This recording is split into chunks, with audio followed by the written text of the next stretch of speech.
The theory goes like this. Flowers produce pollen.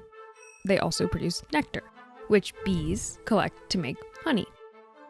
When they do that, they take some pollen with them. So, bee honey usually contains some pollen. So, here's the theory. When you eat locally produced honey, your body is ingesting small amounts of local pollen, the stuff that would normally make you miserable during allergy season, and building an immunity to it. In other words, it basically is like microdosing the allergies in your area. I wanted to know if this was true. I found out that it isn't. But it's worth learning why. Because even though honey probably won't cure your pollen allergy, it could still be part of the solution. Seasonal allergies, also known as hay fever or allergic rhinitis, are your body overreacting to harmless pollen in the environment. When your immune system mistakes a specific type of pollen for a dangerous intruder, it goes into defense mode, releasing chemicals called histamines, which are meant to drive the allergen back out of your body by making you sneeze, cough, itch, and generally feel miserable. In other words, they trigger an allergic reaction. And once you have an allergy, it's hard to get rid of, because your immune system has a memory. Once it decides something is a threat, it won't forget. So every time you encounter that same pollen again, your body will sound the alarm and flood you with histamines. So, okay, that's what causes allergies. And that means that there are really only two ways to treat them. The most common one is antihistamines, a type of drug that blocks your histamines from triggering symptoms. But there's another way too, what's called immunotherapy. Basically where we help retrain your immune system to not have such a crazy, chaotic, exaggerated response. This is also known as allergy shots. They basically introduce small bits of the allergen into your system.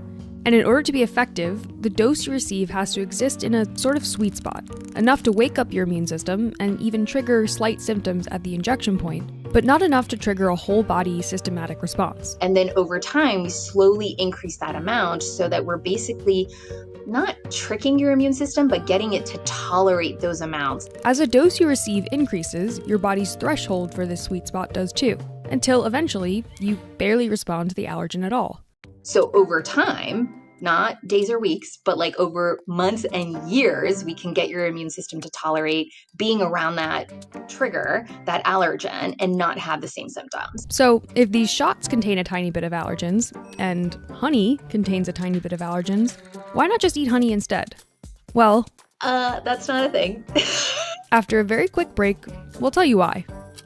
Hi, I'm Claire, and this video is brought to you by Amazon. I don't love allergies, and when it comes to healthcare, I don't love long lines, long forms, or long waits. That's where Amazon can help. From fast prescription delivery by Amazon Pharmacy to 24/7 virtual care by Amazon One Medical, they reduce hassles and friction points to make it easier to get care. Like all of our sponsors, Amazon doesn't have editorial influence on our work, but their support does make videos like this one possible. Thanks. I'm not knocking on honey, okay? Love me some honey. But when people think that they're using it to treat seasonal and environmental allergies, probably not. And the main reason why is a pretty simple one. Honey does contain pollen, it's just the wrong pollen. Every plant species has distinct pollen, and people with seasonal allergies are allergic to particular ones, not the substance as a whole. The most common offenders being plants like ragweed, grass, and certain trees, which reproduce by flooding the air with their pollen. Those are really, really light particles, and they travel really, really far distances. I'm talking like hundreds and thousands of miles. Ending up all over our cars and driveways and decks, and in our respiratory tracts. But bees, famously, like brightly colored flowers, which reproduce with the help of pollinators. So their large, dense, sticky pollen particles tend to stay close to home. Perfect for hitching a ride on bees to breed more flowers, but unlikely to cause allergies. That's not to say that people are not going to have symptoms around flowers, right? Because the pollen can create a scent that can be very irritating, especially if you have other allergic conditions like asthma. But even if you were allergic to the pollen present in your honey, if you ate a spoonful of that, you would have what our patients who have oral allergy syndrome have, which is crazy mouth itching, throat itching. It feels very, very uncomfortable. And even then, allergy immunotherapy requires a lot of precision to be safe and effective. You're on a very tight protocol. We know exactly what's going in. We know exactly the amount. And we do this very slowly. Increase a dose too quickly or miss a dose, you risk a more serious reaction. Immunotherapy is necessarily a finicky, precise, long-term process controlled by certified allergists. The allergen count in honey is controlled by bees. So, local honey most likely can't cure your allergies, but that doesn't mean it can't offer some relief during allergy season. A small study from Malaysia found that honey helps when combined with antihistamines, likely because honey is soothing and actually a really effective cough suppressant. It's worth noting, however, that the people in that study had to consume a lot of honey, like multiple tablespoons a day. So I can appreciate what people are trying to accomplish with natural remedies. Again, love me some honey.